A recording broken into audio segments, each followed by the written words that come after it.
দুঃখী ঠাকুরমার ৩টি মেয়ে ছিল। তারা ছিল একেবারে আলাদা চরিত্রের।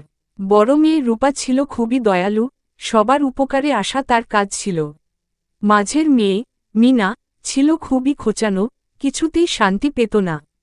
ছোট মেয়ে টুনি ছিল চঞ্চল এবং একদম স্বাধীনচেতা। একদিন ঠাকুমা তাদের ৩জনকে ডেকে বললেন, আজকে আমি এক কাহিনী শোনাতে চাই। যদি তুমি ৩জন পরস্পরের সাহায্য করো তবে সুখী হবে। তারা ৩জন মায়ের কথায় একমত হয়ে কাজে লেগে পড়ল।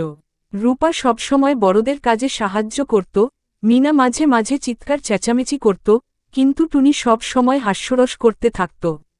একদিন তারা ৩জন একসঙ্গে বাগানে কাজ করতে গেল। রূপা ফুল চাষ করছিল, মিনা কিছু নতুন পাখি ধরে আনছিল এবং টুনি তাদের সাথে হাসতে হাসতে সময় কাটাচ্ছিল।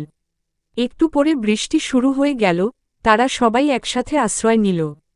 তখন তারা বুঝতে পারল, একসাথে কাজ করলে সব কাজই সহজ হয়।